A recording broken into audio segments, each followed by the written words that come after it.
Hello everyone and welcome to our 70th webinar series. AABN has a winning start with well over 21 months in business networking, connecting our alumni globally. With the AABN Chennai as its epicenter and chapters at Bangalore, Coimbatore, Pondicherry, Trichy and Madurai, AABN focuses on connecting entrepreneurs, encompassing cutting-edge technology in IT, healthcare, petroleum products, infrastructure, automobile components, power, agriculture, marine, core engineering product developers and innovators. With every passing day, we introduced a wider informed view driven by the market requirements. The process has had the knockout effect of growing collaborations across functional boundaries of our alumni entrepreneurs. An entrepreneurial ecosystem can make all its members stronger and more resilient. The COVID-19 pandemic has underscored just how true this can be, as small businesses that are members of ecosystems have been able to pivot quickly and creatively in response to the new business landscape. The manufacturing industry is changing in some very exciting and profound ways thanks to the Industry 4.0 digital revolution. Around the globe, manufacturing companies are in the midst of a significant transformation regarding the way they produce products thanks to the introduction of digitalization, automation, and intelligent agents to their manufacturing business system. This transition is so compelling that it is being called Industry 4.0. Industry 4.0 represents the fourth revolution that is occurring within the manufacturing domain.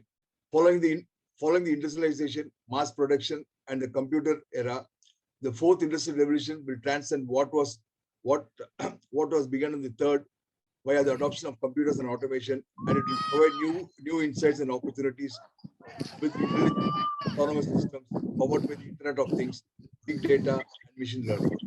This revolution provides manufacturing companies the ability to expand their success in several ways, in several very exciting ways. One area of growing interest lies in adoption of concept to increase manufacturing and production flexibility and to address supply chain challenges.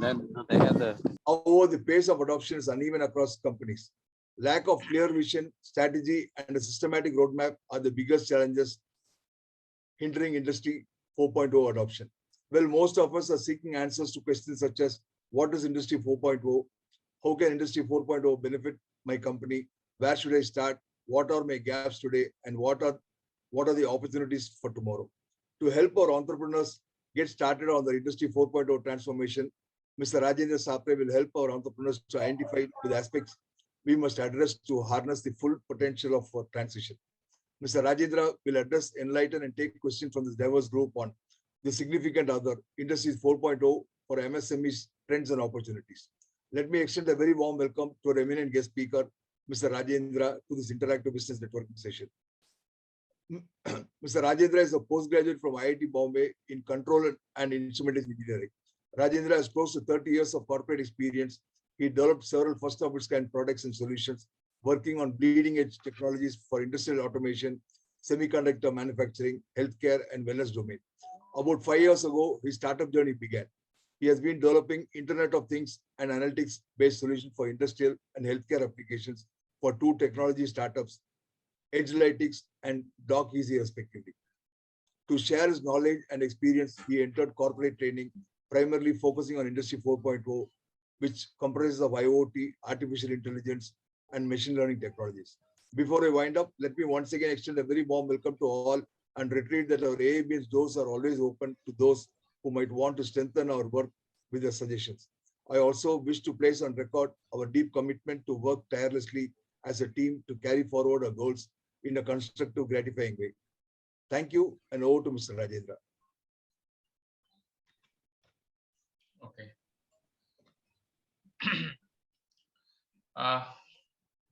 Just let me share my screen.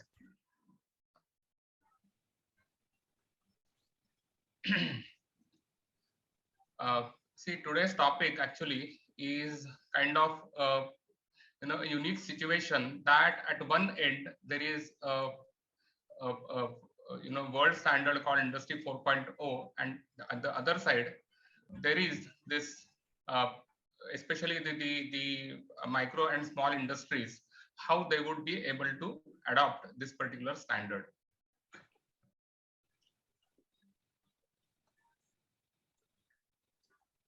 Today is this is the festive time while we are celebrating the new year across multiple things, there is one more festival more prominent in our part of the country, which actually resembles to me when it comes to an entrepreneur or an MSME leader actually adopting something significant as Industry 4.0. From this particular picture, can you identify that leader from the MSME? Who is that leader? This is that human pyramid. Yeah. So this is that human pyramid, and the guy on the top actually, okay, who is trying to achieve his goal by striking that handi. Okay, that's the beauty of actually achieving your significant goals in terms of meeting your objectives by making use of the technology. So across this particular presentation, let us try to find out who are these layers, okay, and who are our support system who will achieve us, the MSME leaders, to achieve the particular target, which is this handi at the top.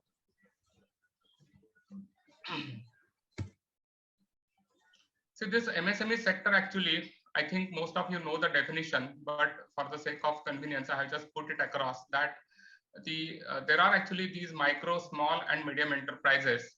And the problem or the challenge of actually adopting the technology, especially something which like Industry 4, could be even more significant for the micro and the small scale industries.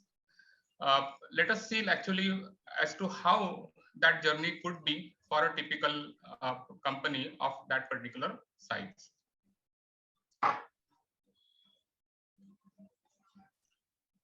Now, this particular segment as such has a lot of actually impact on our economy, and especially something like we have got 11 crore people who are actually engaged across 63 lakh registered units under MSME, and they contribute to the significant portion, which is like a 28% of our GDP, and this is expected to grow to 40% all across in another 3 years or so.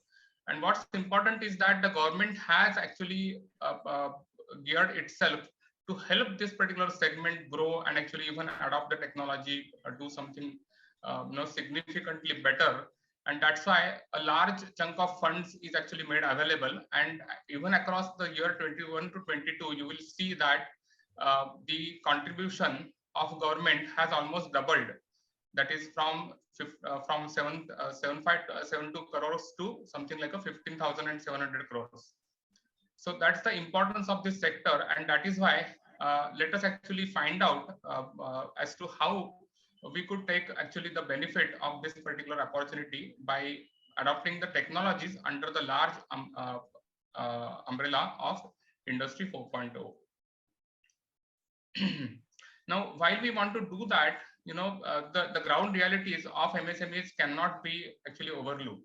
So what I see as the three important challenges, okay, those are like at the leadership level, there are one or two founders actually, many times even a single person, and that person actually acts like a one-man army, has a very limited decision-making boundary, and is almost wanting to run the show smoothly at works, even while the person is actually trying to meet the customers or actually facing the world by actually visiting different places and so on. And at the same time, the people who are available to the person is actually, they may have a scarcity of important skills, or going further, the level of IT knowledge could be even more difficult, okay, more or less. I mean, it could be significantly less. And at the same time, that on the financial side also, there is always a tough decision to take when it comes to large capital investment or a large cash flow. So under these particular facts, still we want to now go to now we want to look at what is this Industry 4.0 as a standard, and how that particular standard, I mean, what are the different components of that, and let's try to find out how those components may be useful. Okay, in the first place, why that particular why those components? Because first thing, what is important for an MSME's perspective is the productivity. Okay, will they be able to actually meet their production, and can it be actually cost effective? While that particular organization actually establishes the productivity by experimentation, okay, then comes the process approach, the second important pillar. And because what you have actually found out as a way of actually optimum production, you want to convert that into the appropriate processes. And and that will actually bring you to the next factor, like you will be not only productive, but you will be reliably productive. Is there a significant noise in the background? Yes, yes. Can somebody be muted? Everybody? Okay.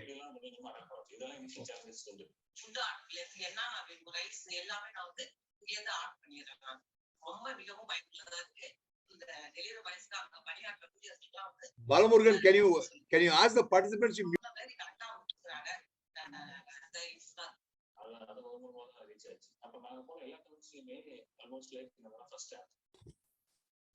Can the Sapreji, host can mute? you mute everyone and unmute you? Yeah, That is better. Yeah, I'm trying to do that. Yeah. You request everyone please mute.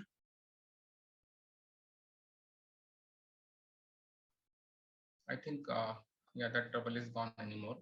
Okay. So basically, from productivity, we go towards we follow the process approach, and that brings us to more reliability or assured reliability.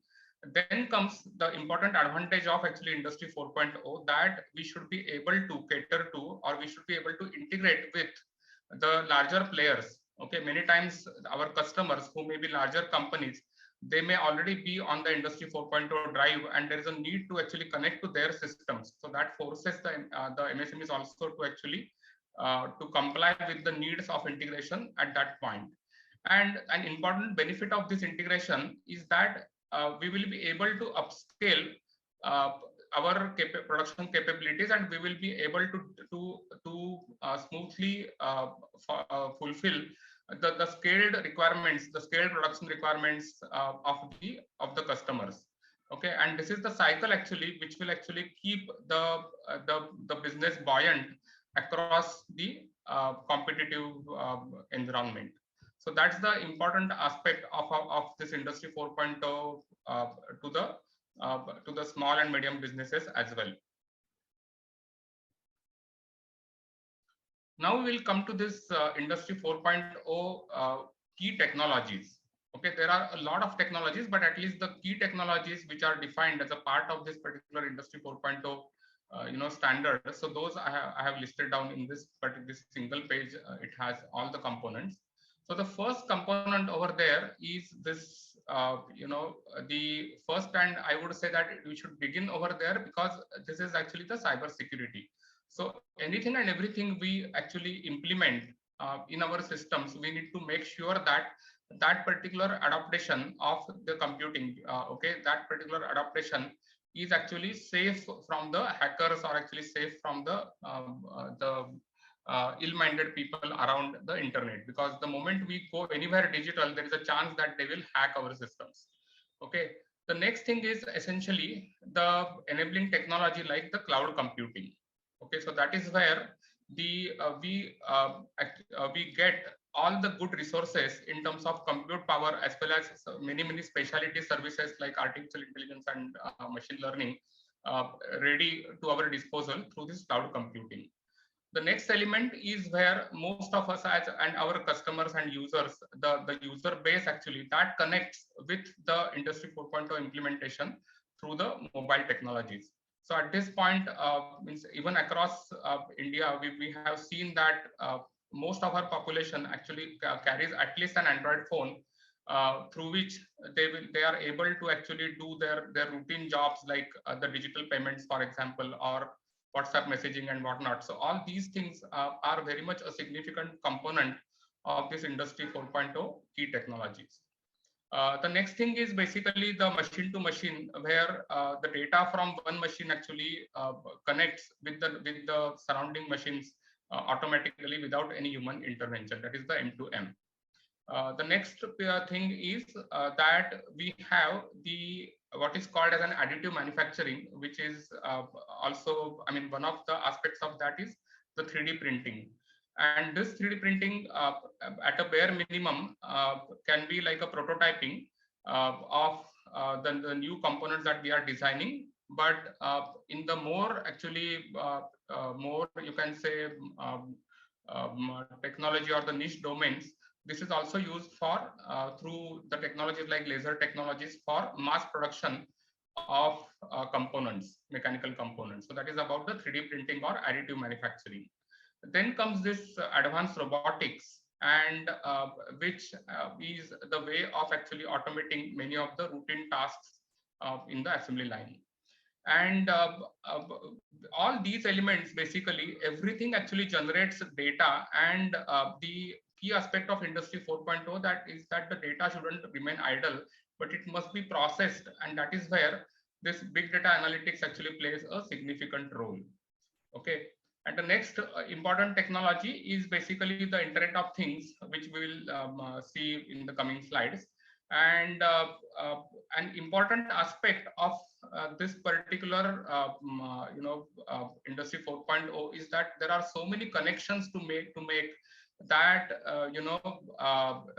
and across these particular connections, the identity of any asset or the identity of the things getting manufactured, okay, or the people who are actually moving across, so that identity is extremely important among the systems. And that is where technology like this radio frequency ID or RFID tags that actually plays a key role.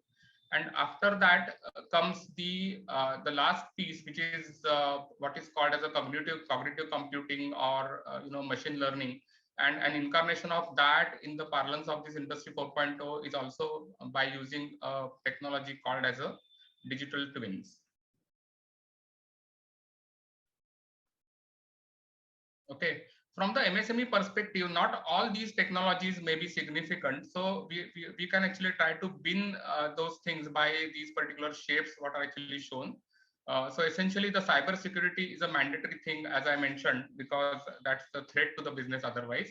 And then there are actually these cloud computings, mobile, machine to machine, and 3D printing, and to a good, I mean, and Internet of Things. So all these factors, the ones marked with the circle, so those are the ones which could be actually easy to implement, or those are also in implementation in the SME sector even today. Okay, in one form or the other. After that comes the niche level, like not everywhere there may be applicability, but this advanced robotics actually comes, and the cognitive computing or the digital twins. So they may be slightly away from the reach of the typical MSMEs, but at the same time, those could be listed as an important opportunity when it comes to the startups or the people who want to really advance and scale globally, and do something unique proposition. And then there is this particular means as the volume grows, actually you start generating a lot of data, and that is where the big data analytics actually comes in. Okay, while I say that, I can tell you that this big data analytics is not something which we are always doing, but we will see that some of the outcome of this particular big data analytics is already something which is available to us through this cloud computing. For example, all the voice recognition, the image recognition, okay, all those things which are actually available components through cloud computing, even for us as an application, okay, where we can actually deploy this particular technologies, and make use of those that big data analytics for our own consumption, even at a smaller scale. Okay, so now we'll come to the component by component, like this Internet of Things, for example, which is the key technology, and it actually encompasses many of the previous points which we saw. So basically, in the Internet of Things, the thing actually is an asset. Okay, like a car or a home or a factory in our case, or the things like the solar panels or windmills and whatnot, you name it, and those things, including we ourselves, are actually assets, and agriculture or our gardens, etc. Everything is an asset. Basically it is a thing which is an asset like in the physical form, but added to that from the IoT side are the sensors and the actuators. Okay, so in this parlance, the thing is an asset fitted with appropriate sensors and actuators. Okay, then comes because these things actually the sensors keep generating the data all the time, and that is where the part comes in, like who will actually carry that data from the sensors. So that is where the role of what is called as a specialized small computer, or an embedded, what is called as an embedded system, which is called a gateway. So this is an IoT gateway which connects with the things through the sensors and actuators, and it is actually connected to the internet through internet protocols. And through internet comes the next component of this IoT, which is the IoT servers. And the IoT server is something which connects with n number of such things all across. Even if we have shown the connection between a single thing and the IoT server, there may be hundreds of to even billions of, based on the scale of a company, those many number of assets connected to the IoT server. And lastly, there comes the users, okay, who are essentially connected to the IoT server, and they will get some of them will be people who will be getting the instant feedback, like the operators or the supervisors, who will be getting instant feedback from these particular things whenever there is a need for actually them to look at and take the control manually, take the charge of the situation manually. And the other form of users are basically for example, the CXOs or the business leaders, who need to actually get the outcome of this particular performance of their assets through the you can say periodic reports. Okay, now as far as our own way of actually handling this particular IoT is basically we have to go in a specific manner so that this particular implementation becomes a success for even at our scale, which is the MSME scale. Okay, so what is important from that perspective is to first of all select our critical issue that we want to address as a business. Okay, and then comes the next thing, which is like around that particular thing, how do I do the proof of concept for the IoT technology? Okay, and once you do that, then comes the like finding out like, okay, what real benefits we are getting. And of course we have actually done some while we design the proof of concept also, there is some kind of analysis we have done, that okay, means this is what the benefits that I want to reap, but could those are those benefits really coming up? Okay, so for that there may be further assurance by looking at the outcome of that particular implementation. And then comes the how do we actually scale that particular strategy? The scale that particular IoT implementation. Maybe more categories or more number of units you take, bring more diversity, more critical issues like that. And once you do that, then you implement the particular the IoT on a larger scale and address that one issue completely. And then it comes to the point where we will select the next issue or the next important critical issue.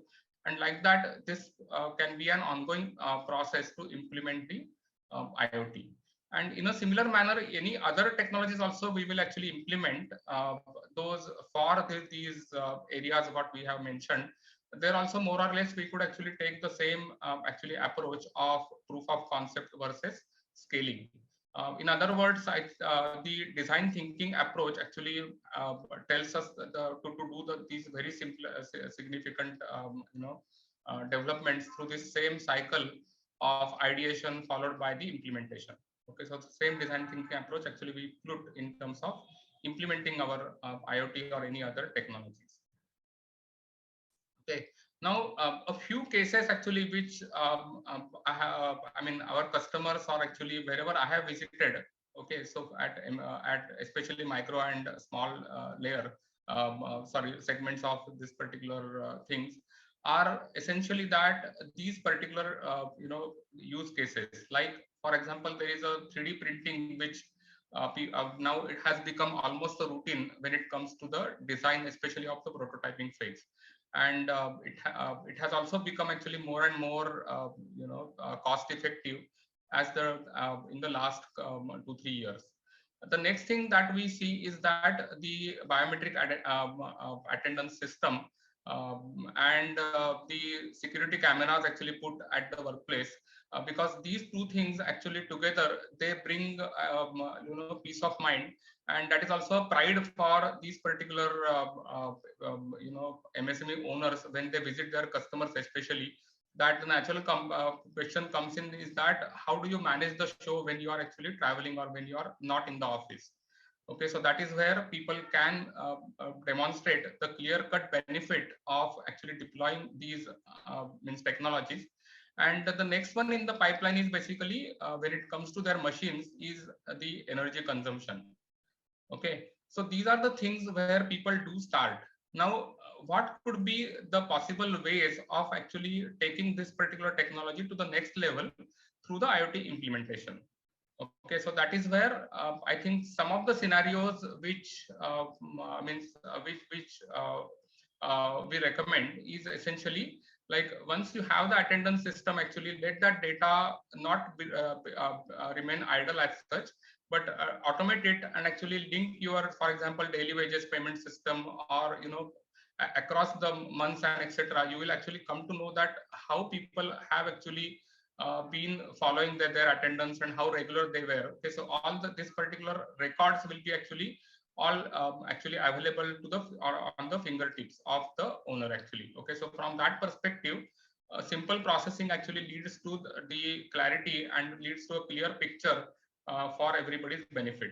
Similarly, the next slightly involved case is that we have the cameras actually, and we do the recording, or we actually, that recording is also available to us on the mobile phone. Okay, but there is a good amount of actually possibility that add a small edge gateway. But this edge is basically the field side of the technologies in the IoT parlance. Okay, so edge is something which connects the sensor to the internet. Okay, so what we call as a IoT gateway. So then another name for that is this edge gateway. So this edge gateway means that is not just relaying the information to the server side, but there is a possibility of actually doing analytics, okay, by using these artificial intelligence and machine learning techniques, okay, and there are actually ready frameworks for that.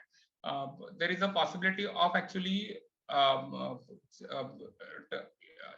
interpreting the information which is continuously flowing, and from that you can deduce automatically the safety situations versus unsafe situations for the individuals and for your assets. And another thing is that, for example, how much time a person was actually present at the machine or at his or her location. If there is a completely manual work also, actually what is their real work pattern, especially in your absence. Okay, so all those kind of things can be actually very well actually done by keeping the cameras as not just as it is, but by automating the processing of the data that actually comes out of them. And further to that, when the metrics are actually generated, at this particular level, one can go across and do even more sophisticated manner, models, and one could actually use these image analytics techniques to find out like how the production is actually getting done. Okay, so can there be some immediate actually quality check and rejections based on the image processing through the cameras? And the other aspect is that if there is a lot of manual actually work involved, then there is also a chance that whether the person is actually doing it in an ergonomic way or not. Okay, so these are slightly advanced, and these are also opportunities I'm saying for the people or for the startups who are actually interested in leveraging these particular machine learning and artificial intelligence technologies per se. Okay. The next thing which is also popular is energy monitoring. So there, what is important is that link automatically by counting the production items, etc., with the energy management, so that we come to know the specific consumption, that is the energy units required per unit production volume. Okay, and that way there is a chance of actually two advantages. One is that what could be done in order to improve the efficiency, that is consume lesser say electricity or actually lesser fuel for the same amount of production. And moving ahead, there is a good chance to actually take your technology or analytics to a further level, where we will be able to predict the maintenance breakage, because the more I mean, as there is less amount of actually you can say I mean, as there are actually more and more actually friction, more flaws, etc. in the machine, the energy consumption actually may suddenly rise, okay, for the same amount of units. So that way there is a possibility to actually use these metrics to predict the failure. Okay, so that is so this is advanced analytics compared to the first level actually analytics. Okay, so in general, this is the way from the same hardware and some additional investment, there is a possibility to move ahead and do more sophisticated uh, uh, analytics and reap the benefits of your implementation of Industry 4 technologies. Okay, now we are looking at slightly, you can say, slightly advanced technologies. That is basically what we can say is that I'm just taking this as a as a requirement for one particular area, which is the manufacturing. And from that perspective, there are so many things like the sales, purchase, supply chain, etc. So these are the specific areas of interest. And at the same time, when we come to the converting our business into the digital format, okay, which is the need for Industry 4.0, there are these particular levels. So the first level as such is what is called as a digitization level, which means that there are actually manual records available, or there are actually analog format records. Analog means which are actually in the form of either the handwritten or actually printed material, or there may be some legacy sensors like analog gauges are there actually, which are having a needle and pointer kind of or a pointer, okay, which is actually displaying the voltage as an or a current, etc. Okay, so those are the analog gauges. Or and so many times, especially under certain situations, like I had seen one hospital where they said that because of the constraints, they are not able to disturb for example, certain monitoring systems connected with their operation theater. Okay, and there were analog gauges over there. At the same time, they want to go for the digital systems. So at that point in time, it is possible to fit to even take, like at significant points, the pictures through your mobile phone.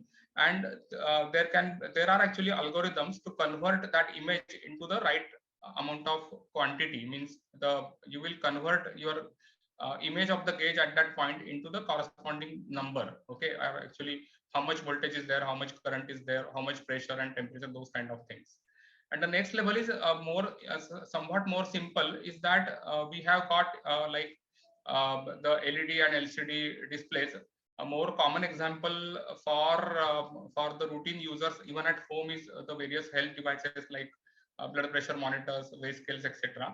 So and in the industrial situations, there are many timers, conventional systems which are fitted with these kind of displays.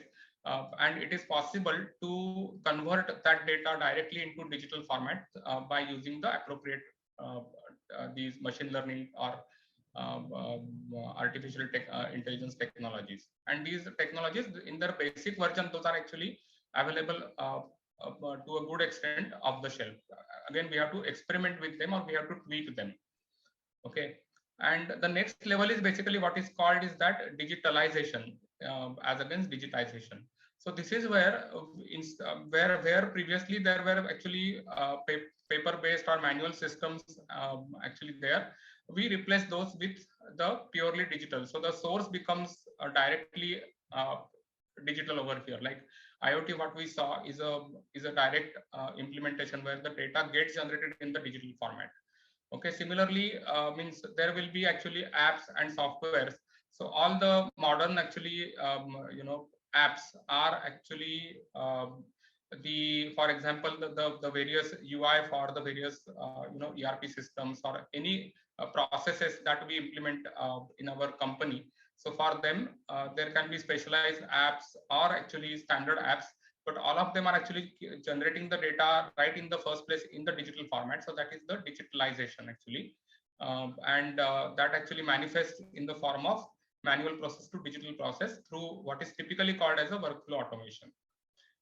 Okay, and after that there is a there is the next, and we could call it as a final evolution, which is what is called as a digital transformation. So this is where we actually have a completely paperless or actually completely digital solution in the given domain. Okay, like a digital factory, what it is called. Or maybe certain services were not at all possible through this particular digital actually thing. So through certain innovation, a completely new business gets actually formed. So that could be actually seen as a digital transformation. Okay, and what is important is that through this particular through this particular evolution, one can actually make what is called as a one can actually provide a as a service model. Like I can actually give predictive maintenance as a service. Okay, so because I have implemented a complete ecosystem around my IoT, and I can actually predict the maintenance level of an important asset like a motor, for example, or any rotating machine for that matter. But for that, I have given a complete set of solutions, including the analytics, etc., that it becomes a viable and profitable business for my customers as well as for myself as an innovator. Okay, now when it comes to that particular point, that okay, I have so many things to do over here. Okay, how those things could be actually possible in the given times, because that is actually important when it comes to the realities what we saw earlier. Okay, that under so many constraints of actually bandwidth and people and your financial resources, so what will make us to actually really implement our solutions? Okay, to a certain extent, the answer to that particular question is in terms of what I could actually call as an available tools. Okay, at the disposal of our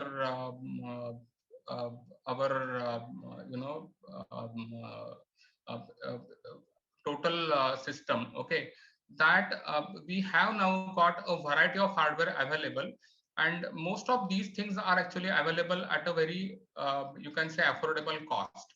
Okay, like there are actually certain smart sensors which are available for like temperature sensors, or these pressure sensors, etc., already fitted, IoT enabled, for example, which can be bought on off the shelf. Okay, and the next thing is basically what we call as the IoT gateways or the edge devices. So here either we go for for the completely what you can say static implementations. Okay, fixed implementations. There are IoT gateways. Okay, which we can actually deploy at the shop floor. At the same time, for the other use cases, our own smartphones actually they become you can say the edge devices, because we can take pictures, we can actually do the your voice recording and do these kind of things. We can actually do and convert the realities at the field into meaningful data for the consumption of the IoT servers, you can say.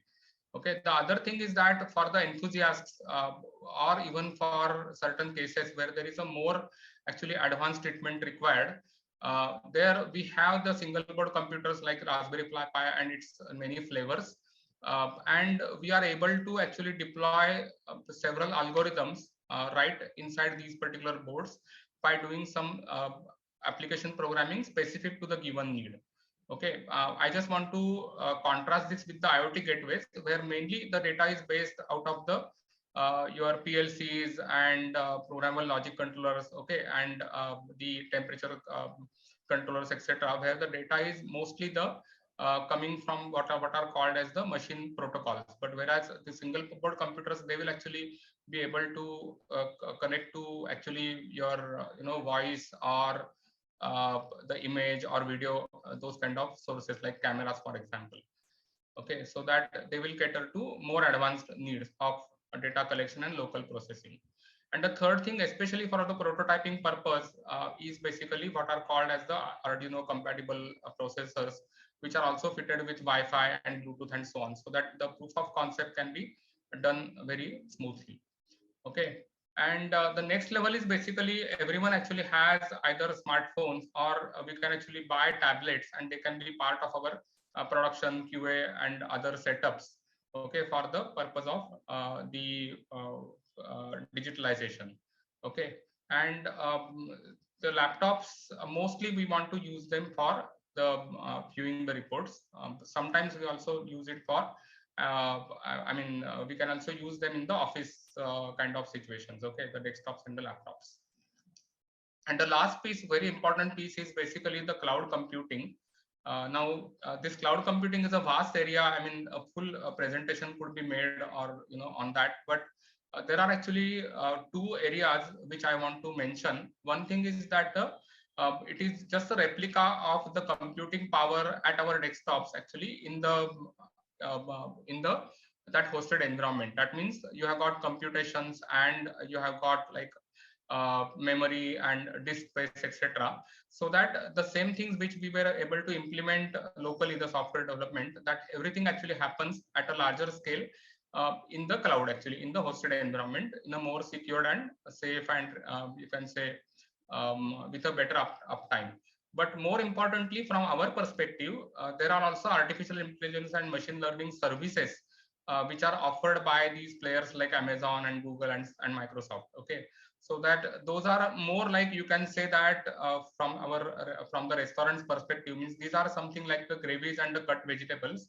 Our own solution is more like the sabji which we make, okay, by using those ingredients. Okay, so still we are the cooks, but we have got a lot of things actually available off the shelf to experiment with and to deploy in the cloud in the form of these AI/ML services. Okay, the next thing is that whenever we want to do the software development, okay, as a part of implementing complex solutions, there is the next wave actually which has come in, what is called as a low code or no code environment. So which means is that by either using dragging dropping components, by connecting them, by setting certain parameters, we are able to actually create the solutions. And there is another form of programming, what is called as a domain specific language. So this domain specific language means it is a language or a programming language which is more suitable for the specific domain, and the end customers or the target users, okay, or the you can say domain specialists. So they are able, I mean, it is written for them, and the language that is actually there, the keywords over there are actually more coming from the domain than from the programming world. Okay, so these are the areas to look at as an opportunity, especially when it comes to low code, or I mean to implementing the solutions quickly through the this particular low code no code kind of a situation. And the next thing is addressing the finance. What we saw, that there is always a crunch of money actually available. So from that perspective, there are certain choices available. One thing is that the what is called as a free and open source software, which really comes free, and most importantly, there are actually good features available through those. And beyond that, there is also the paid open source software, actually, which has got certain advantages that you can tweak it, modify it, and actually give it back to the society. But basically, there is a payment attached, and there is also a service and assurance attached to that. There is another thing, what is called as a freemium mode, actually, which many softwares we even use today. That while we are actually small in size and small as a business, it is free for us. But certain premium features, and when we want to deploy at scale, when we have a capacity, we will be paying for those. The next thing is, especially comes from the cloud computing area, is that all the features or most of the features of the cloud are available to us for a certain range, or I mean, especially for doing the POCs in the minimum cost. And after that, there is a what is called as a pay as you go mode, where you pay only for as much amount of volume of data that actually got into the IoT system, for example, so that essentially you don't have to actually pay a fixed cost, even if there is a lesser say usage of that particular system at certain point or at certain a specific time period that the production is down and still I'm paying for my IoT gateway, okay, for a specific time. That won't happen because of the pay as you go modes. So these are certain, actually you can call them as the favorable factors, okay, and they do actually help the businesses of any size to implement the industry 4.0 subsystems more smoothly, I would say. Okay, and when it comes to like very specific examples where to focus, then I think the areas which we want to master as the skills, and especially if there are actually say new businesses or actually startups who want to work in this particular area, then there are several avenues like this available, which are like the IoT frameworks under utilization, voice recognition, this natural language processing. Okay, then there is machine vision. We saw certain examples, and the digital twins, which is slightly difficult to understand at this point.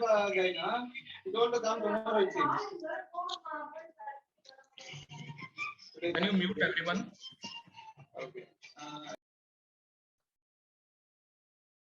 Okay, so essentially this digital twins is a significant, you can say, technology of Industry 4.0. But what is actually, that is something which actually comes at an advanced stage. But from the point of view of actually innovators, or from the point of view of really techno-savvy people who want to actually go into this as an opportunity. So for them, it is actually a very important area that we try to model the physical system. Okay, like for example, from the first principle, suppose if there is a generator, then how does the generator work, and what are the underlying design principles? Okay, what are the different equations on which the design is based, and if we add different sensors within that generator, then we are able to see the performance of the generator by evaluating those particular equations from the IoT data which is continuously collected, and we are able to exactly see the performance of that particular generator as against the designed performance, and from that there are many advantages that we are able to do the prediction of the faulty subsystem within that by using the digital twin technology. In the same sense, actually, there is also this digital twin technology even applicable to the human body. Okay, so where we can actually there are actually efforts to even look at our own body mechanism and collect the data from various sensors like the heart rate, the body temperature, and the amount of stress level, etc. And from that, there is a possibility of modeling our own actually health subsystem. Okay, so that is called as a digital twinning. So there is one item which is the physical being, and the second thing is or the machine, and then there is a completely digital representation, very comprehensive representation, where calculations are happening in real time and predictions are made about the performance and about the health condition of that particular asset in real time, and the specific actions are taken instantaneously. So that is the digital twins. The next factor is basically what is called as a robotic process automation, what is short formed as an RPA. Now this is like automating the routine tasks, means suppose that if the purchase order has arrived, then from that take the important, it's in the PDF form, then take all the relevant things out of it and feed it into our own system. Okay, or maybe these kind of tasks where what is called as a instead of whatever the manual entries were being made, those are actually automated for the routine tasks, what is called as a robotic process automation. In a way, these are the like there are robots and for the factories, there are actually robotic process automation for the, these are the robots for our office based or laptop based work, for example. And then the next one is basically the cooperative robots. What are called as a cobots, where the robots and the humans, they work together or they work in tandem. They work together to achieve the very complex manufacturing operations. So those are slightly away from the especially the micro and this small segment. But for the innovation perspective, these are the very important areas for the startups. The ideas and are actually infinite in this particular area, and one could leverage the that particular field to implement some of these systems, including even the robots and the cobots. Okay, and then let us actually go towards some amount of case studies, what are in implementation or what we have already implemented, so that it will give you some perspective of what has been what is actually possible as well, okay, under this implementation. So the first one actually what we have is the two-wheelers actually are actually electric vehicles in the form of two-wheelers. So those have actually caught the market in the recent years. And one of the challenges that the owners have actually is that they have to keep charging the batteries overnight, and mostly there is no charging point in their parking. So this is our customer who has actually developed a solution for that, what are called as the swapping stations. Okay, so these are more like equivalent of the petrol pump situation, where there will be already some batteries getting charged. Okay, maybe the green ones are the available batteries. These ones are completely discharged, and in the case of emergency, you could also use say something like a 80% charge battery and so on. There are no other batteries available. And there is a EV user who has actually subscribed to that as against buying a battery. Okay, so that person is able to do number of things from that mobile app. Number one is that the person knows how much actually the vehicle has run from the given last actually swap of the battery. And based on that, the person will also get an alert that, okay, your battery needs to be replenished in the next so and so kilometers. And here is the nearest charging station available, so that the person can actually book the battery. And as soon as the person goes there, shows the QR code to the system, automatically the required door actually opens where there is an empty slot, so that the person actually puts the own discharge battery into the empty slot and takes the charge battery, which is made already available through the system for that particular person.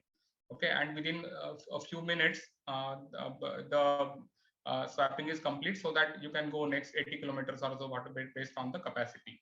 So this is the kind of an application where there is a connectivity of, there is a telematics actually, which is provided by our company, and the battery management system comes from the customer, and we are able to continuously upload the data to the cloud server. And similarly, the battery swapping station, here again, the app and this particular work we are doing, and through that there is this particular full system actually developed, and through that it is possible to address to the end user needs. And at the other side, the administrators of this system, they come to know the reporting actually, which is actually necessary from the business perspective, as to how much amount of actually total billing happened, as against that what kind of expenses and so on. So it's a pretty complex actually solution which is actually getting implemented, which significantly uses this IoT and related technologies. Okay, so there is a next thing is basically the other extreme, where you just have to monitor the energy meters, for example. Another flavor where you have the energy meter connected to the IoT gateway, bring it to the cloud. The cloud has many components by which you are able to see the reports. And as you connect the controllers or the PLCs along with this meter, you are able to know what is your production per, what is the consumption versus production actually. So what is the ratio? Okay.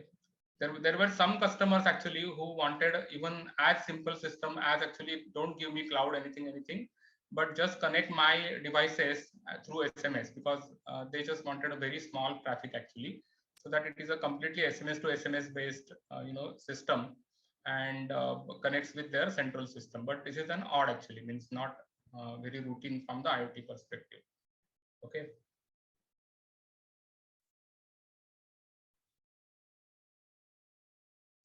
There are means in the field there are more advanced applications like battery switching and whatnot. I mean, from the point of view of advanced plant usage for the similar actually systems, where apart from the consumption, the power factor correction and those aspects actually come in. Okay, but those are specialty areas slightly. There is also generator set monitoring. Again, means the simple thing is to just monitor the devices through IoT, but at the other extent, means for the long term, there is a possibility of bringing the digital twin concept over there, and this actually helps the this service operation and maintenance people, the servicing people, to get notification before the particular asset actually breaks. Okay, so from that perspective, this solution actually plays a lot of role actually. Okay, a full-fledged implementation system can have actually a full help desk and end users, everything actually can be connected, and the critical alerts can be actually put into the CRM and whatnot. I mean, a lot of integration possibilities are there when it comes to the full-fledged implementation of such a system. Okay. So based on the time, actually, I can take a few more cases like, this wastewater treatment is also important, where the entire cycle can be actually captured in the IoT format. And from that, you can actually make the reporting and advanced analytics later on. Okay. The last one is a process example, what we are actually doing for one of our own actually product. Okay. So this is a stick actually for the senior citizens, and it's manufacturing. So from that perspective, it's a stick with a sensor in it. And what we have actually designed as a system for its production is basically there are different stages of actually production. I have just simplified that into these many bins, and from each of those things at various means, as the people actually assemble and test the particular stick, they through the available this tablet based application, they will be sending across they will be actually capturing the faults and the various operations, whether go or actually what specific fault and so on. And through that, finally, the data actually gets into the CRM and the IoT system and the inventory management system. Okay, so that every stick that actually gets produced, as it actually reaches the end customer, so that time everything, the previous history will be already there. It is the time with the end customer, which actually happens when the customer opens the package and actually uses our app and connects and recognizes oneself as the owner of the stick. Okay, but what is important is that the entire manufacturing process, which looks very complex, I mean, okay, for that actually can be digitalized, and through that, what we have actually given as a full-fledged solution for that particular problem to make sure that the entire production, testing, and the customer experience, actually everything is smooth for everybody. Okay, so at this point, I guess I think the success of my presentation depends if you people have actually thought that yes, this is the point to strike the goal. So are we ready for striking the goal?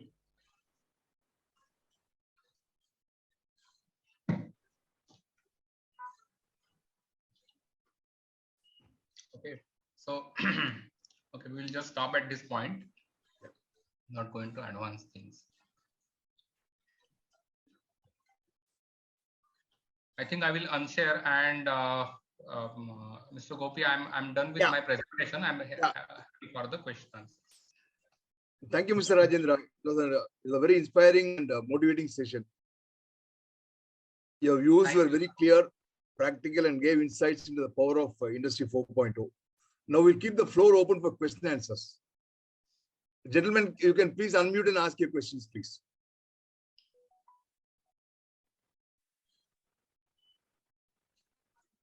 Can I ask a question? Yeah, please, Sure. please.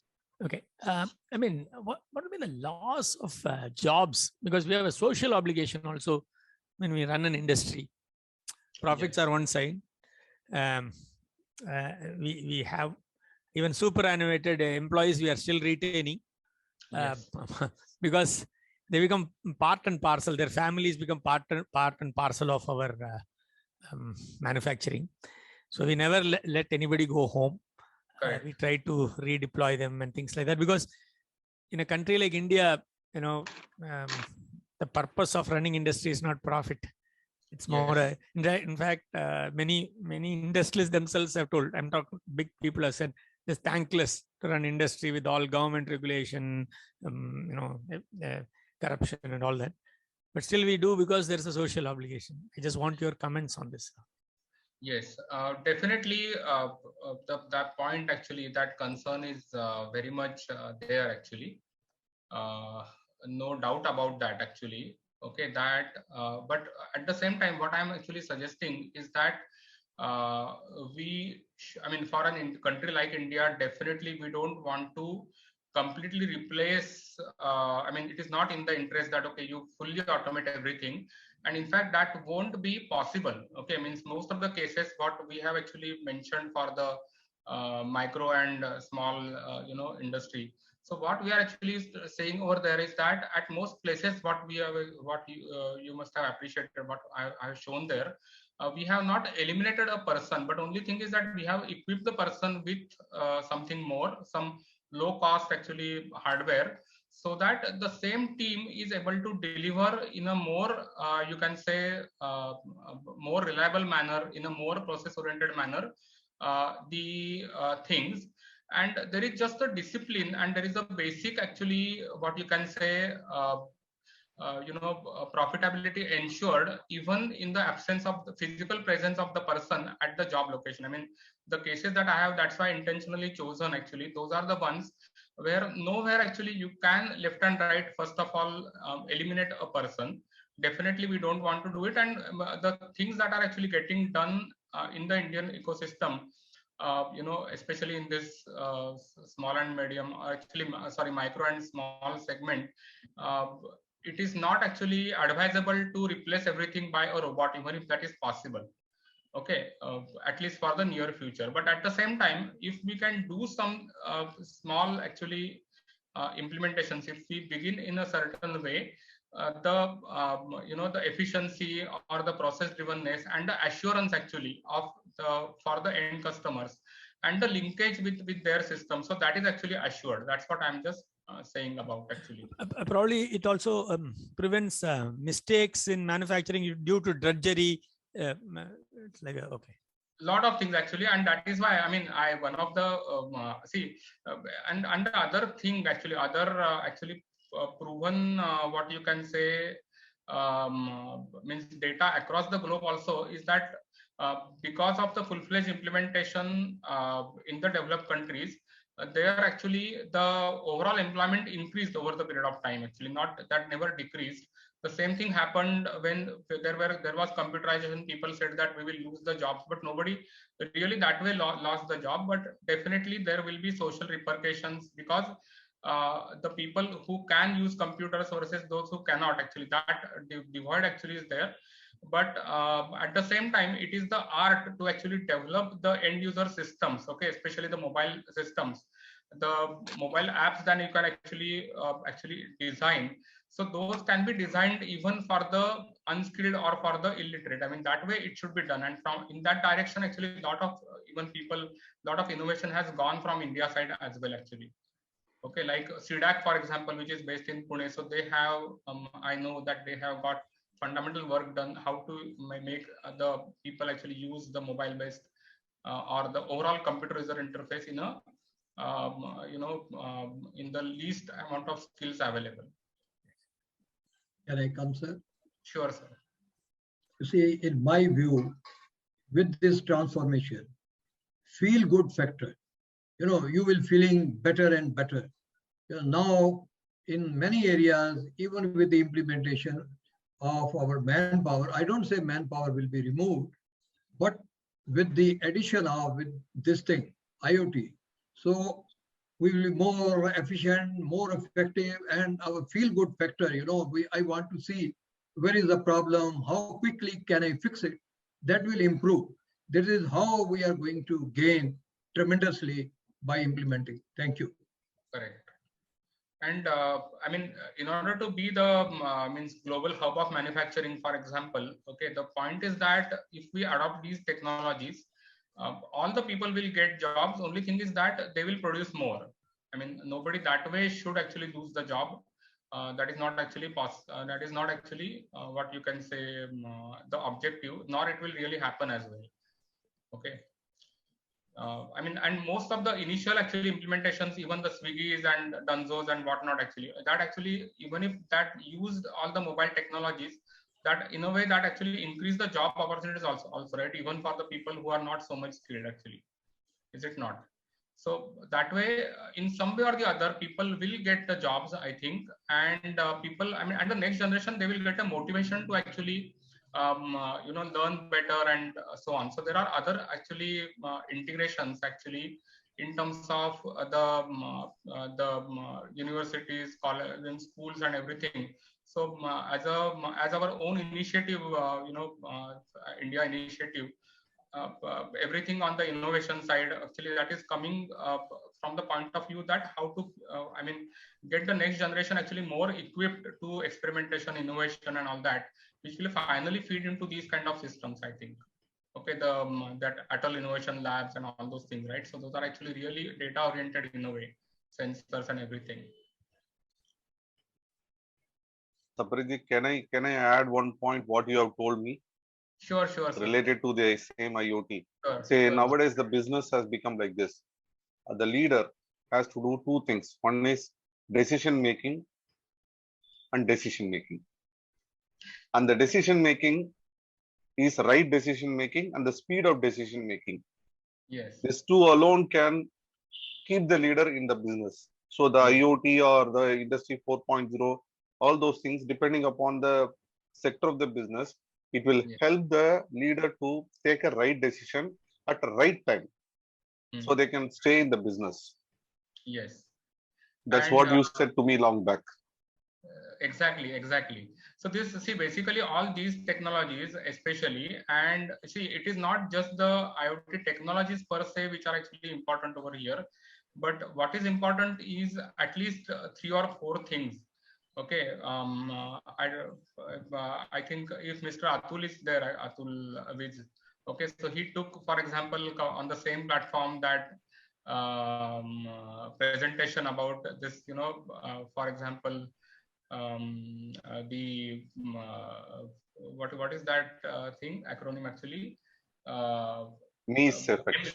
MEES, MEES, mutually exclusive. Mutually exclusive and collectively comprehensive. Collectively comprehensive. One of the actually outshoots of this particular data generation and of IoT and related technologies is that you get the data when you analyze that through the big data. Like big data, there is also a small data or a medium data technology which is not so popular, but the moment you have the data, actually your segmentation of the problem that actually becomes more relevant.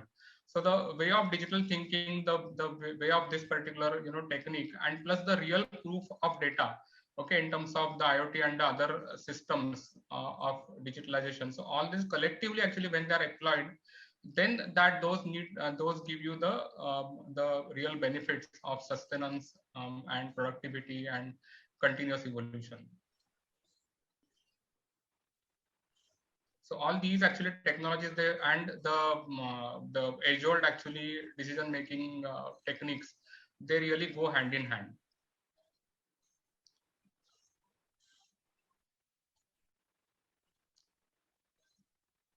I think Anilji, you are muted.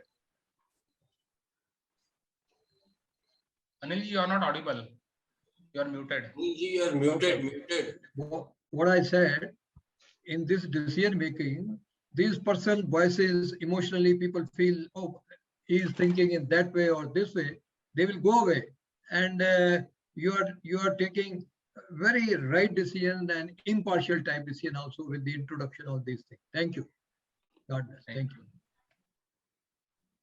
So, Rajendra, I am Asoka from Salem. Can I ask a question? Sure, please. I think this, whatever you said, may help this industry 4.0 and the technologies, what you said. What I understand is this may be useful for the integration of vertical integrations and horizontal integrations. Am I right?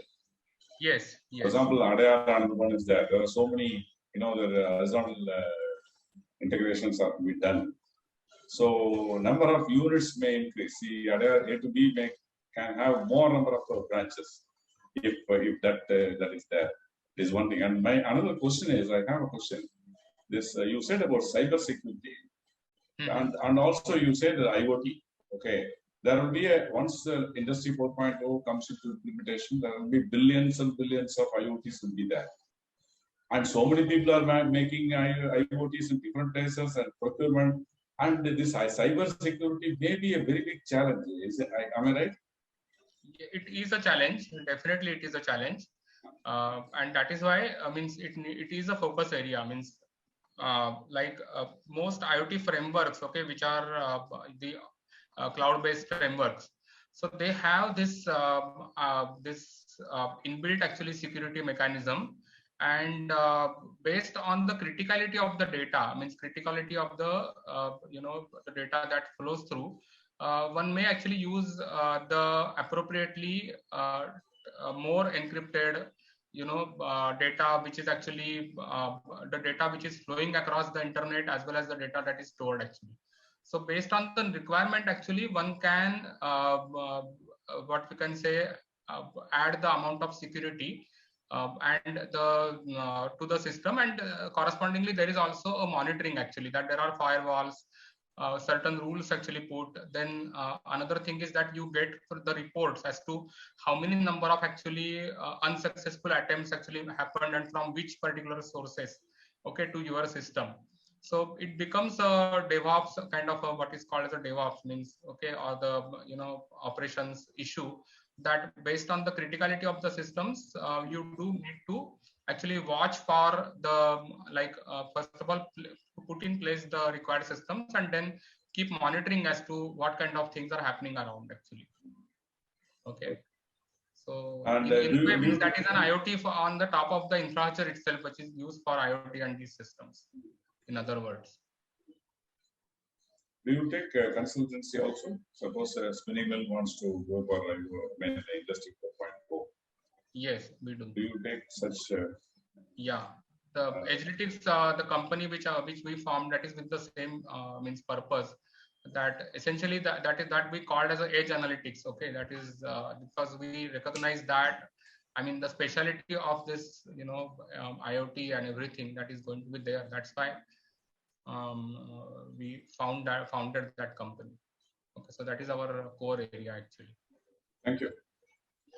Thank you, sir.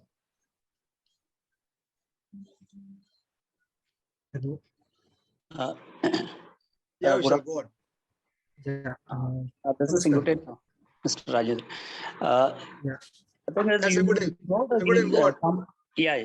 You had shown in some point it is also used for energy factor. How it is improving? How it is what you said? Yeah, power factor improvement. How it is done? Okay. So that power factor improvement actually is there is a means especially at the large plants. Okay, there is something called as a capacitor banks. Okay. Okay, so there are actually huge capacitors which are the opposite of the inductive nature of the load actually, because the motors which are running in the plant, those are actually what is called as a inductive. Okay, so they actually add something what is called as a lag in the power factor, whereas the opposite to that is a capacitor which is actually added in the circuit appropriately, so that the power factor is always maintained at unity. Very similar technique is also actually applicable even at a small scale, although not actually mandatory. Is that the things like air conditioners and fridge, for example? So the people also fit some small capacitors, okay, so that when the compressor is running, that time that capacitor comes in the picture and improves the power factor. So that effectively reduces the losses in the conductors. I mean, from the generation house to our plant or the home. That has got relevance on the power loss across the grid. So supposing the state grid supplies power, and in the peak load time like afternoon and all, there would be a frequency drop and all that. So whether it is possible to maintain that power factor even during such peak hours? Okay, so this actually now see that that is the whole problem actually, that see, from the point of view of the plant, every plant has to first of all mandatorily keep two things actually. One thing is that they need to keep the demand in control, and another thing is that they need to do the sanity of actually keeping the power factor intact. Okay.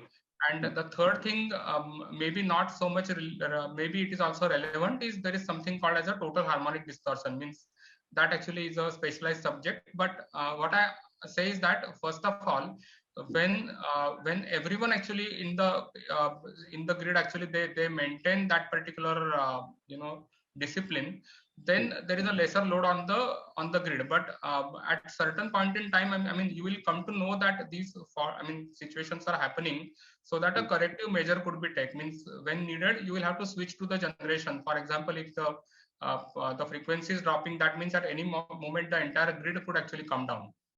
Okay, because of the overload. 50 hertz frequency is coming down to say that is actually wavering. Means in certain states I have seen that we say that the power is AC, but there is the frequency itself is actually varying oscillating between 52 to 48. That also happened in the past. I had seen in some places. So that way, means the IoT systems or these particular systems, they tell you when to how to safeguard the situation immediately.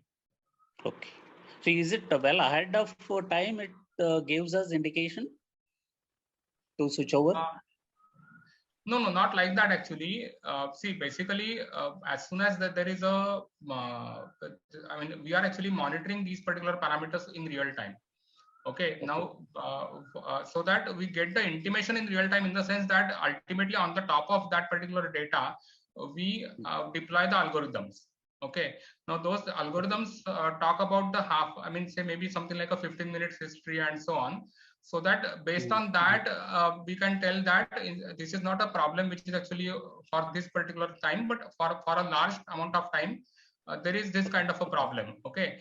And just to extend that idea, that what is called as a machine learning, for example, is that if there were many episodes, okay, in a given area, that okay, there was a complete outage. So maybe from our point of view, we had the historical data, so we knew that before a massive failure of a grid for a certain amount of time, this is how the overall means fluctuation in the parameters was, and after that there was this much amount of probability that the things will go down. Okay, so that based on that, we may even if we deploy really this AI/ML kind of technology or the analytics, we'll be able to tell the prediction about the future in as much amount of time possible in advance. Okay, so everything is based on amount of actually what we are monitoring and what algorithm we are deploying. Okay, so if this case is business crucial and it is happening often, then we need to actually, I mean, the same amount of the same kind of data from the energy meters, but algorithm will change and it will be more sophisticated and it will give us the important message. Okay, that I mean important prediction or a warning. Okay. Yeah. Thank you. Thanks a lot. Good afternoon, Mr. Rajendra. Gopi sir, can I ask a question? Yeah, please go on, sir. Mr. Rajendra, there are two questions, couple of questions. One is in the case study, whatever you said, it is, I think, more on the monitoring purpose.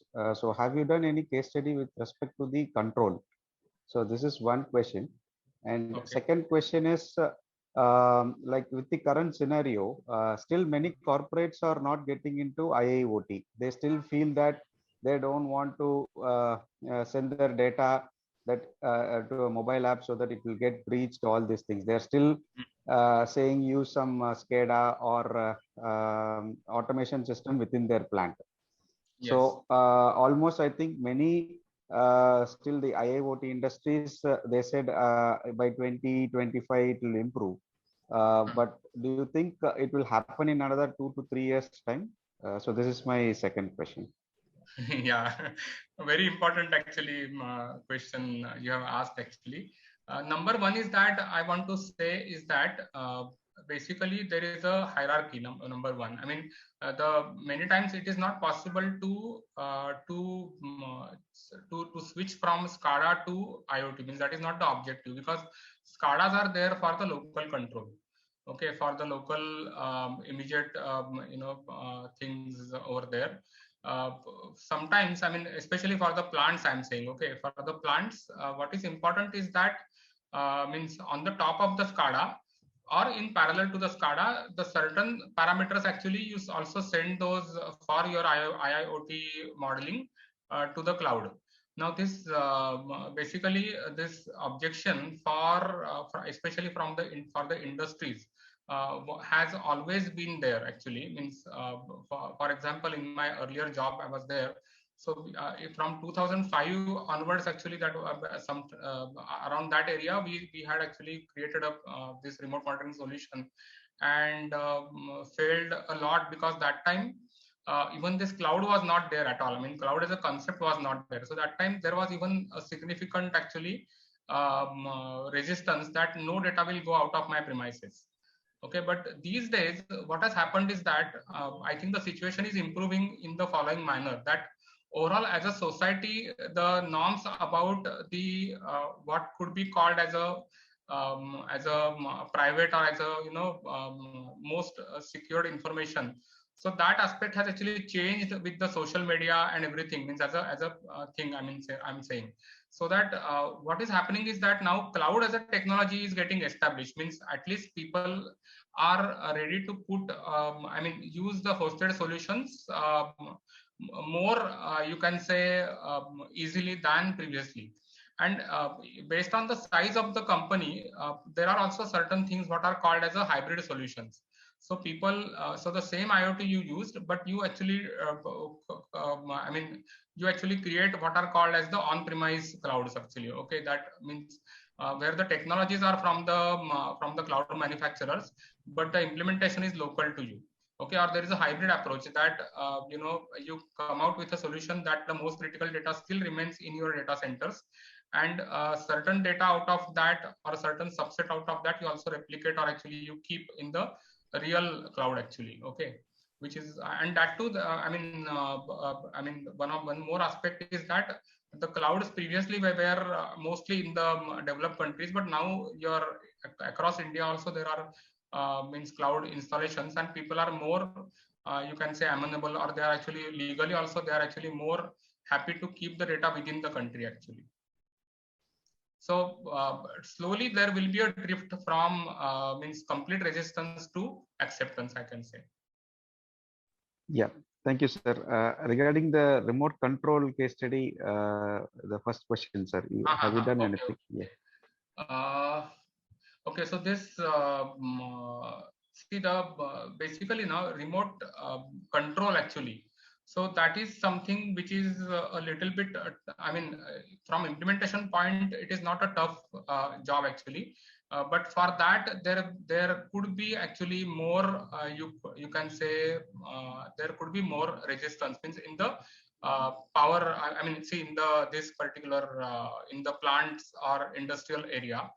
Okay, but there are actually, you can say, simple demands like switching on a system 2 hours before my real production actually happens. Okay, like certain heaters or certain machines must be up 2 hours before the real production starts and so on.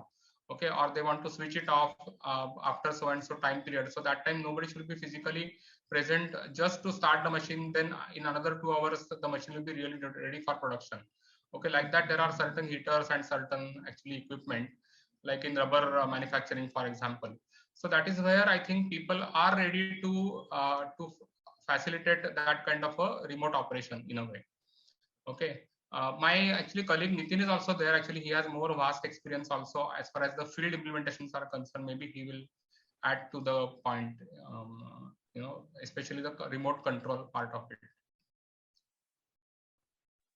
Yeah, thank you, sir. Thanks for your time, and it was a very good session, sir. Thanks. But what I'm saying is that the decision make, there is no automated control per se, but there is a validation from the authority that yes, there is a need for switching of the capacitive bank, for example, and let's do it that way. There can be a possibility in certain situations. Okay, or if there are actually, if there is a resistance, then let the engineer look at it and then approve the decision taken by the machine. That can be the way for, ahead actually, instead of complete you can say switch over kind of a situation. In fact, IoT solutions are actually complementary to the local SCADA. So the control is in the local hands, and whereas IoT / remote monitoring helps to more analyze the situation, identify patterns, and suggest post-mortem kind of situations which can be easily avoided in the future. So the control is always at the hands of local, and IoT is the analytical / processing layer on top of it. So that's how we have seen the things, and that's what we also kind of recommend and suggest. Yeah, from the perspective of the large plants and those kind of customers. Whereas for the home automation or many other areas of actually IoT implementation, it is more routine to actually control the things right from the vehicle locking, unlocking from the remote and so on. Okay, all those kind of home automation. So those actually more possible to do it remotely. Okay, but for the critical assets, probably the strategic decisions are taken through the IoT systems, and then when there is an action needed, that action may be automated, but many times it is approved by the relevant right person who takes the action remotely, but from the you can say with a conscious decision. Yeah, thank you, sir. You're right. I think more on the process plant, it is more of a remote monitoring and data analytics. But for the consumer IoT, for example, the gas connections, where they want to cut off the gas connection if there is they have not paid the money. So those things at all remote control is happening. Yeah, electricity, they have done it very. Yes, I think so. Electricity or wherever in consumer IoT, the remote control is working very well. Gas, everything, yeah. Thank you, sir. It was a very insight view about IoT. Thank you. Thanks. Thank you, sir. Thanks for attending and asking the questions actively. Thank you, sir. Yeah, we shall go on. Yeah, sir. Sir, actually, I have a question regarding that role of Industry 4.0 in actually inventory management, specifically in the domain of manufacturing industry. Okay. Yeah, so because, basically, yeah, you are aware about I was working in on-demand manufacturing, so yeah, so you may got the idea about inventory. Okay. So see, basically, any kind of an inventory is a cost, right?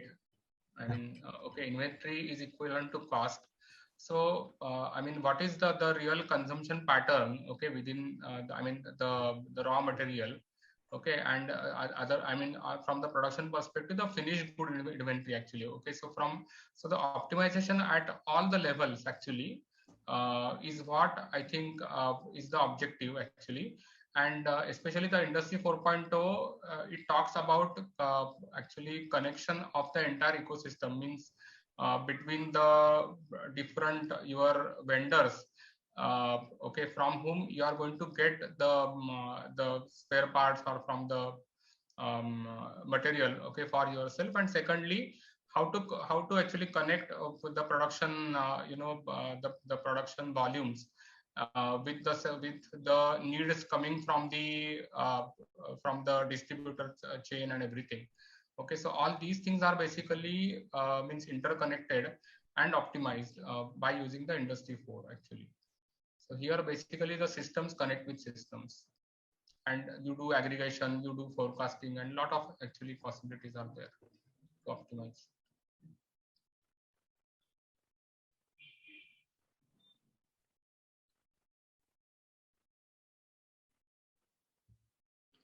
Anyone else has a question, please?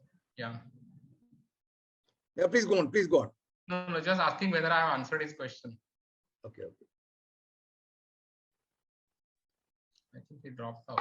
Vishal. Hello, sorry, actually network issue. Yeah. Sorry. Hello. Okay, good. Yeah, go on, Vishal. Okay, so did you hear my answer? Last point I didn't got. Okay, so I'm saying that essentially the industry 4.0 perspective, okay, it is the interconnection between the entire supply chain, means okay, from your vendors to your customers, the distributors, everybody. Okay, so there has to be a linkage of the demand and the production, and everything needs to be linked, and optimized. I mean, that is what happens under industry 4.0 umbrella, I'd say. Okay. Is it going to be nil the inventory, but like storing the? Yeah, lesser the better actually. Just in time is that concept actually. Just in time, mode, means where the industry is literally kept as a zero. There is an assurance that okay, the things are going to be available as soon as I need those. Okay, and also another question is that how you visualize that industry 4.0 in sales activities. Which sales activities will be come under sales?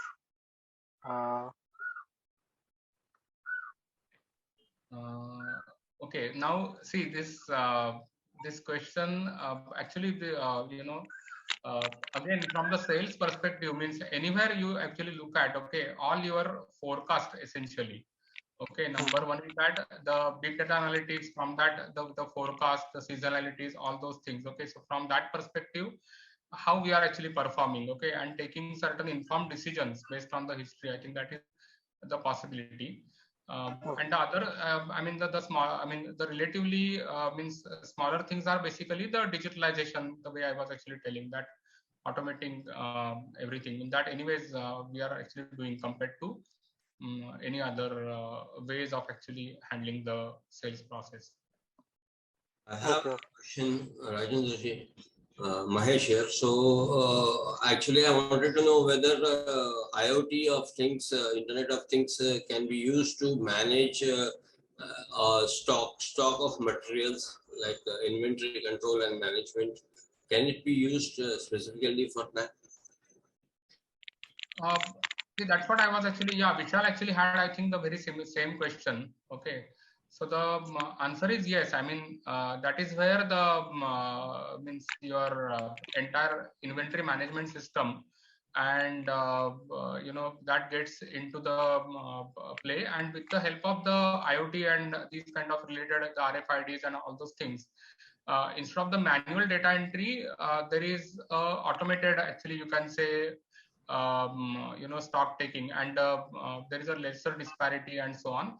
And on the this what you can say, from the supply chain perspective, or from the point of view of your vehicle tracking and related concept, there is more assurance that that okay, you are going to get the required supplies in a correct manner, and similarly whatever you produce will also be reaching to the target in an assured manner. So from that perspective, the the industry 4.0 technologies are going to be, means they affect everything actually. They make an impact on all aspects actually to bring. It's not actually typing code, but just scanning of the product code like that. Just scan the product code and then it will take it. Yeah, the QR codes, barcodes. I mean, everything actually is automated because of that. Okay, and even in the pharma industry, that they have the track and trace concept. Okay, so that everything actually, right from each stage of production to the final delivery, everything is actually automated in the same sense. Thank you. Thank you. RFID tags, right? Sorry? RFID tags, tag. RFID, yeah, the RFID is correct. So RFID is actually that also keeps whenever there is I mean, there is no what you can say. RFID has a slight advantage over the barcode scanning that I mean, it actually caters to more distance actually. Okay, means from the more distance you can actually track certain things. Means from the assured distance, I'm saying there are also variety of RFID tags. Okay, some of them actually run from a few centimeters to few meters also. It depends upon the industry too, right? So for inventory control, using barcode or RFID tag depends on the industry, right? Yes, it depends for on industry. Yes. It depends upon industry. It depends upon, how much you want to sensitize. Like some people are happy with ISO, some people are happy with CMMI, some people are Six Sigma. I am a civil engineer, so I cannot adopt Six Sigma, and unnecessarily overburden this thing. It depends upon. So IoT, what I have understood, such a beautiful from Rajendra ji, you will be more optimizedly sensitize the data, and then take the quick decisions. So whatever is possible. Thank you. Yes. Yeah. Even I mean, to track in larger plants, to track the people, okay, the workers movement, or especially the contract laborers. Okay, there are actually dual I mean cards actually with this short range RFID, means like your attendance system, usual ones, where you just tap it on the at the door, and then when they leave actually, so that time it is the long range actually RFID which is also used, and similarly entry into the zone where they are not expected to go, so there the long range RFID is used actually. Yes. So that way there are many applications even for human tracking also. Just basically like a dog tag. Yeah.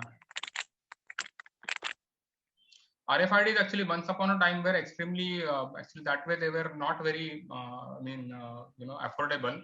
So that time they were used only in the semiconductor production, to my knowledge. Actually, we used those technologies in around 1997 or so.